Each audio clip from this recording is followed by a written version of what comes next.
নমস্কার বন্ধুরা, আমি প্রশান্ত বং 24 স্পোর্টসে আপনাদের সকলকে স্বাগত। 10 বছর পর বর্ডার গাভাস্কার সিরিজ হাতছাড়া আমাদের 3-1 ব্যবধানে বর্ডার গাভাস্কার সিরিজে জয়লাভ করেছে অস্ট্রেলিয়া ক্রিকেট টিম এবং ওয়ার্ল্ড টেস্ট চ্যাম্পিয়নশিপের ফাইনালে কোয়ালিফাই করেছে। ফাইনালে মুখোমুখি হবে অস্ট্রেলিয়া এবং সাউথ আফ্রিকা ক্রিকেট টিম। কিন্তু ভারতীয় ক্রিকেট টিম কেন লজ্জাজনকভাবে এবছরের বর্ডার গাভাস্কার সিরিজ হেরেছে? হারের প্রধান কারণগুলো কি কি রয়েছে? বিরাট কোহলি এবং রোহিত শর্মার কি টেস্ট ক্রিকেট থেকে বিদায় নেওয়া উচিত? এবং অন্যদিকে একা জসপ্রীত বুমরার দুর্দান্ত লড়াই বর্ডার গাভাস্কার সিরিজে। বর্ডার গাভাস্কার সিরিজে ভারতীয় ক্রিকেট টিমের হারের প্রধান কারণ নিয়ে বিস্তারিতভাবে আপনাদের সাথে কথা বলবো এই ভিডিওতেই। মাত্র 161 রান করেছি আমরা দ্বিতীয় ইনিংসে। অস্ট্রেলিয়ার সামনে 162 রানের টার্গেট। সিডনি টেস্টে বোলিং সহায়ক উইকেট, কিন্তু দ্বিতীয় ইনিংসে বুমরা বোলিং করতে পারলো না এবং বুমরাকে ছাড়া আমাদের বোলিং লাইন আপটা তো আপনাদের সাথে বারবার আমি আলোচনা করেছি যে বুমরাকে বাদ দিলে আমাদের বোলিং লাইন আপের ক্ষমতা নেই যে অস্ট্রেলিয়ার 20 উইকেট তুলতে পারবে। এবং 162 রানের লক্ষ্যমাত্রায় ব্যাটিং করতে নেমে সহজেই কিন্তু জয়লাভ করেছে অস্ট্রেলিয়া ক্রিকেট টিম। বুমরাকে ছাড়া প্রসিদ্ধ কৃষ্ণা এবং সিরাজ অস্ট্রেলিয়া কিন্তু 4 ওভারেই 40 রান করেছে। 162 চেস করতে নেমে 4 ওভারেই 40। তারপরে কিছুটা কামব্যাক করার চেষ্টা করেছে ভারতীয় ক্রিকেট টিম, কিন্তু বুমরাকে ছাড়া আমরা যে টাফ ফাইট দিতে পারবো না অস্ট্রেলিয়াকে, সেটা অস্ট্রেলিয়াও জানে। অস্ট্রেলিয়ান দর্শকরাও কিন্তু এটা মেনে নিয়েছে। বুমরা যদি বোলিং করতে পারতো দ্বিতীয় ইনিংসে তাহলে কিন্তু আরো কঠিন ফাইট হতে পারতো, কিন্তু কিছু করার নেই। বুমরা যেভাবে লোড নিয়েছে, মেলবোর্ন টেস্টে 50 ওভার বোলিং করেছে। কার্যত ইন্ডিয়া ভার্সেস অস্ট্রেলিয়া সিরিজ বলাটা ভুল হবে, বুমরা ভার্সেস অস্ট্রেলিয়া সিরিজ বলা উচিত। এবং একা বুমরা দায়িত্ব নিয়ে আমাদের এই ভারতীয় দলকে এগিয়ে নিয়ে যাওয়ার চেষ্টা করেছে, কিন্তু দিন শেষে বুমরার জন্য খারাপ লাগছে। বুমরা বর্ডার গাভাস্কার সিরিজের প্লেয়ার অফ দ্য সিরিজ হয়েছেন, 32 উইকেট নিয়েছেন এবং 42 রানও কিন্তু করেছেন। ব্যাটেও পারফরমেন্স করেছেন কিন্তু বুমরা গুরুত্বপূর্ণ সময়। আপনাদের মনে আছে যে 10ম উইকেটে আকাশদীপ এবং বুমরার পার্টনারশিপ। বুমরা কিন্তু ব্যাটে বলে এবং ক্যাপ্টেনশিপও ভালো করেছে। বুমরার নেতৃত্বে আমরা প্রথম টেস্ট ম্যাচে জয়লাভ করেছি। বুমরা যদি দ্বিতীয় ইনিংসে বোলিং করতে পারতো তাহলে কিন্তু আমরা অস্ট্রেলিয়াকে আরো কঠিন ফাইট দিতে পারতাম, কিন্তু কিছু করার নেই।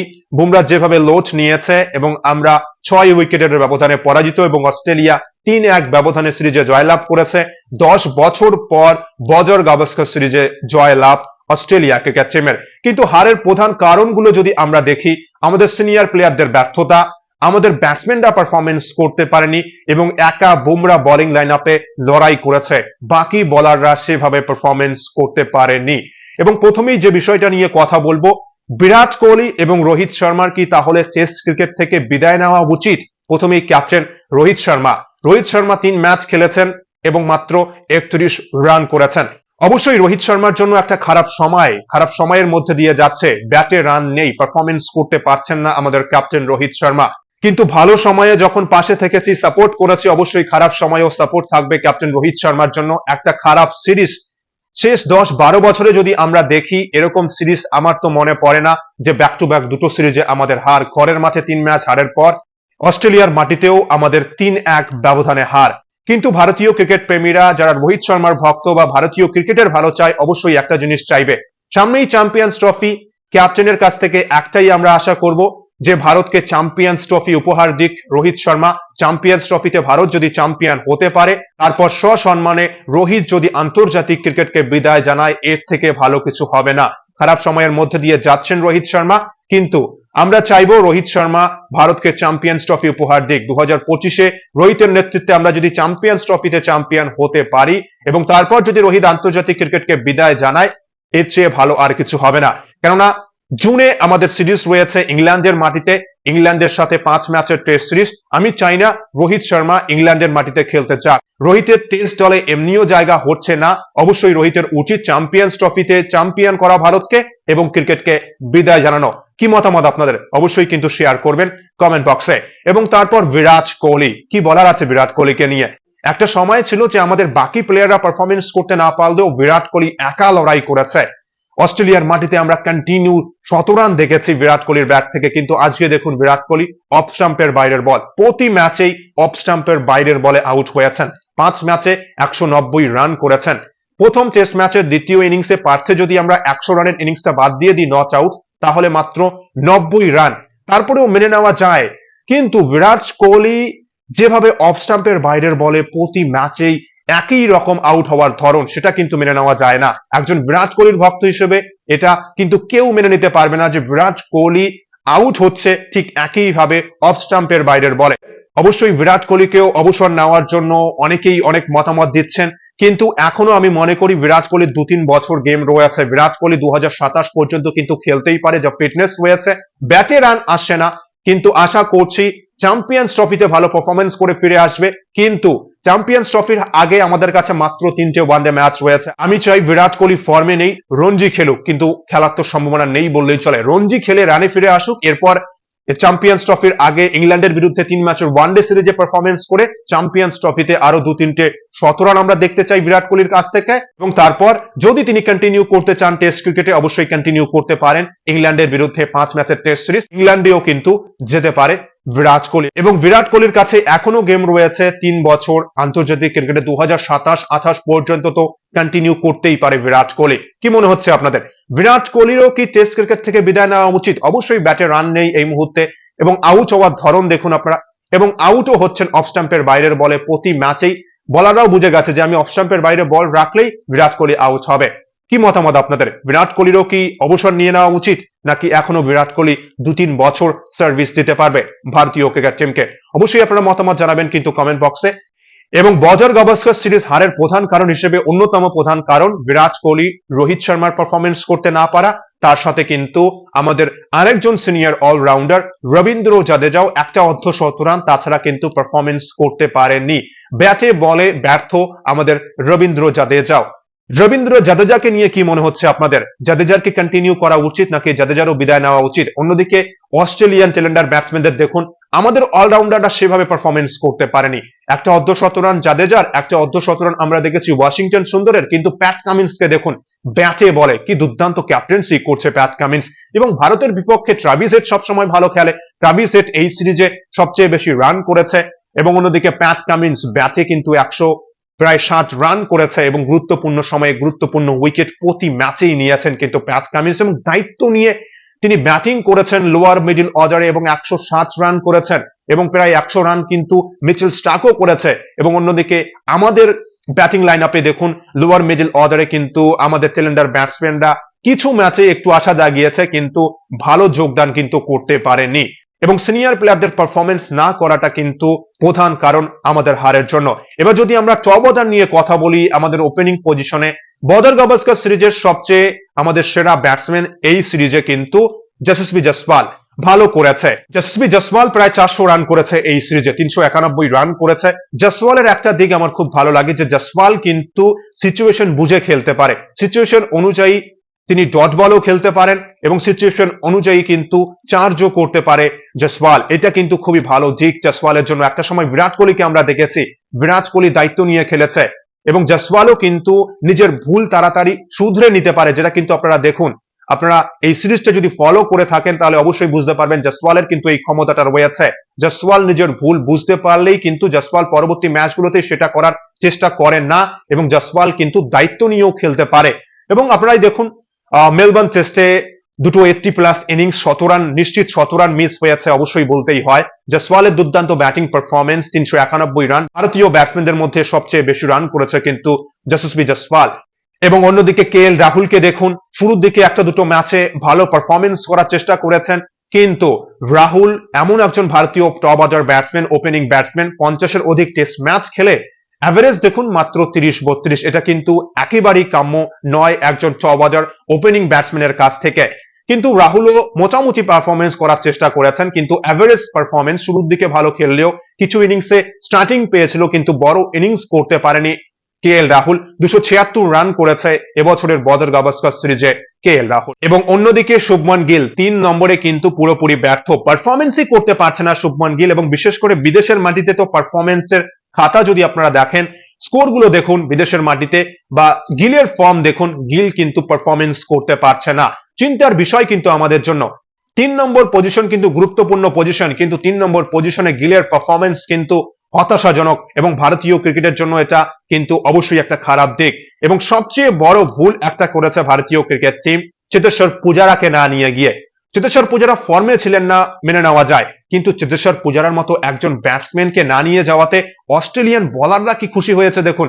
সেটা কিন্তু মিডিয়ায় আপনারা দেখতেই পেয়েছেন যে মিচেল স্টার্ক খুশি হয়েছে, হ্যাজেলউড তো বলছে বা খুব ভালো হয়েছে যে পূজারা আসেনি, পূজারা এলে আমাদের অনেক কষ্ট হয় পূজারাকে আউট করতে।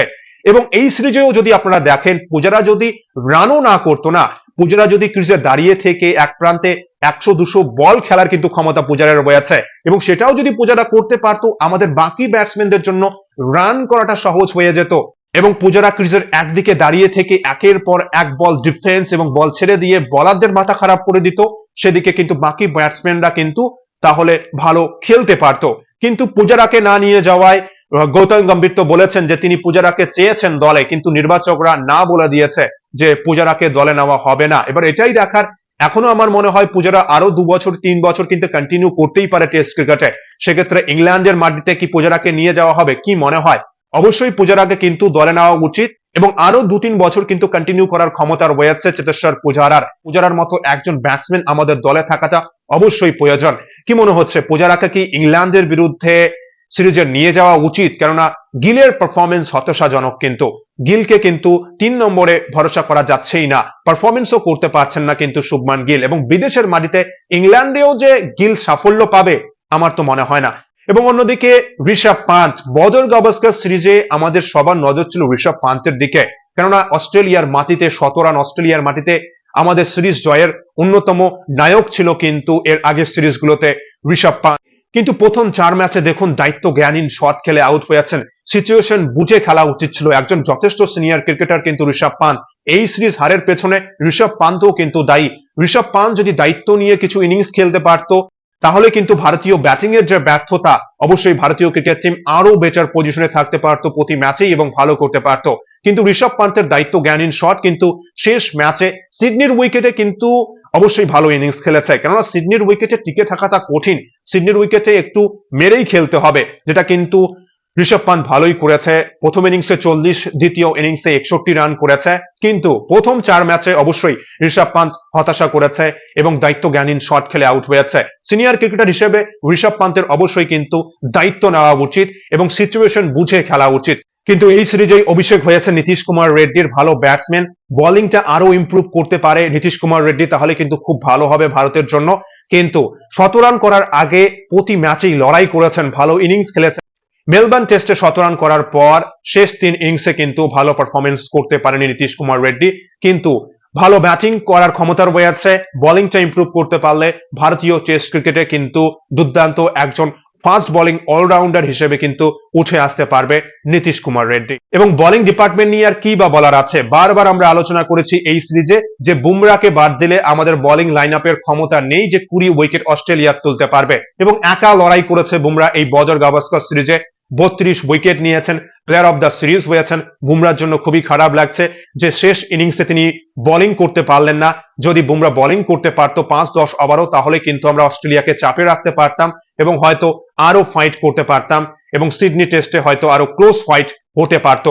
কিন্তু দুর্দান্ত বোলিং পারফরমেন্স, একা বুমরা লড়াই করেছে বদর গাভাস্কার সিরিজে।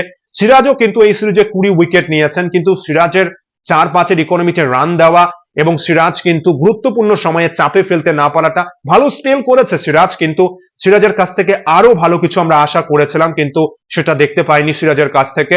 মোহাম্মদ শামিকে মিস করেছি আমরা এই সিরিজে, দুটো প্লেয়ারকে অবশ্যই আমরা খুব মিস করেছি এই সিরিজে, এক চেতেশ্বর পূজারা ব্যাটিং ডিপার্টমেন্টে এবং দ্বিতীয়ত মোহাম্মদ শামিকে বোলিং ডিপার্টমেন্টে। শামি যদি এই সিরিজে থাকতো তাহলে কিন্তু ফলাফল অন্য হতে পারতো, কিন্তু শামির কোচ এবং শামি এবং রোহিত শর্মার মধ্যে একটু ঝামেলা, যার জন্য কিন্তু শামিকেও আমরা বদর গাভাস্কার সিরিজে দেখতে পাইনি। কিন্তু আশা করছি শামি চ্যাম্পিয়ন্স ট্রফিতে খেলবে, বিজয় হাজারে ট্রফিতে কামব্যাক করেছে, ম্যাচ খেলেছেন বাংলার হয়ে, ভালো বোলিংও করেছেন। আশা করছি চ্যাম্পিয়ন্স ট্রফির দলে আমরা দেখতে পারবো মোহাম্মদ শামিকে। বুমরা, শামি, সিরাজ, আর্শদীপ ভালো ফর্মে রয়েছে এবং এই 4 জন বোলারকে আমি অবশ্যই দেখতে চাইবো চ্যাম্পিয়ন্স ট্রফির দলে। তাহলে 2024-25 বদর গাভাস্কার সিরিজ হারের প্রধান কারণগুলো যদি আমরা দেখি, একা বুমরা বোলিং এ ভালো করেছে, বাকি বোলাররা ভালো বোলিং করতে পারেনি, চেষ্টা করেছে, কিছু কিছু ভালো স্পেল আমরা দেখেছি, কিন্তু একা বুমরার লড়াই, বাকি বোলাররা পারফরমেন্স করতে পারেনি, সিনিয়র ব্যাটসম্যানরা আমাদের ভালো ব্যাটিং করতে পারেনি, বিশেষ করে ক্যাপ্টেন রোহিত শর্মা, বিরাট কোহলির মতো সিনিয়র ক্রিকেটারের পারফরমেন্স করতে না পারা, অলরাউন্ডার রবীন্দ্র জাদেজাও আমাদের আশাহত করেছে এই সিরিজে, এবং অন্যদিকে কিন্তু বাকি যে ব্যাটসম্যানরা রয়েছে, ঋষভ পান্তকে নিয়ে আলোচনা করলাম। ঋষভ পান্তের দায়িত্ব জ্ঞানহীন শট, এবং অন্যদিকে রাহুলও যে কনসিস্টেন্সি নিয়ে পারফরমেন্স করতে পারছে না, এবং বিশেষ করে আমাদের 3 নম্বর পজিশনে গিলের পারফরমেন্স করতে না পারাটা কিন্তু অবশ্যই বজর গাভাস্কার সিরিজ হারের প্রধান কারণ। আমাদের প্লেয়াররা যারা ফর্মে নেই, অবশ্যই কিন্তু এক সপ্তাহ বিশ্রাম নিয়ে তারপরেই যে রঞ্জি ট্রফি শুরু হবে, দুটো রঞ্জি ম্যাচ খেলা উচিত, এবং তারপর ইংল্যান্ডের বিরুদ্ধে ওয়ানডে সিরিজে পারফরমেন্স করা এবং চ্যাম্পিয়ন্স ট্রফিতে ভালো পারফরমেন্স করে ভারতকে 2025 চ্যাম্পিয়ন্স ট্রফিতে চ্যাম্পিয়ন করা। কি মনে হচ্ছে আপনাদের, বিরাট কোহলি, রোহিত শর্মার কি টেস্ট ক্রিকেট থেকে বিদায় নেওয়া উচিত? অবশ্যই আপনারা কিন্তু মতামত জানাবেন কমেন্ট বক্সে। এবং ভারতীয় ক্রিকেট টিম কেন হেরেছে বদর গাভাস্কার সিরিজ আপনাদের মনে হচ্ছে, অবশ্যই মতামত জানান কমেন্ট বক্সে। ও ভিডিওটি ভালো লাগলে অবশ্যই লাইক, কমেন্ট ও সাবস্ক্রাইব করে খেলাধুলার সমস্ত আপডেট পাওয়ার জন্য, ভারতীয় ক্রিকেট টিমের ফ্যান হলে অবশ্যই লাইক, কমেন্ট ও সাবস্ক্রাইব করে সবসময় সঙ্গে থাকবেন। অসংখ্য অসংখ্য ধন্যবাদ সকলকেই।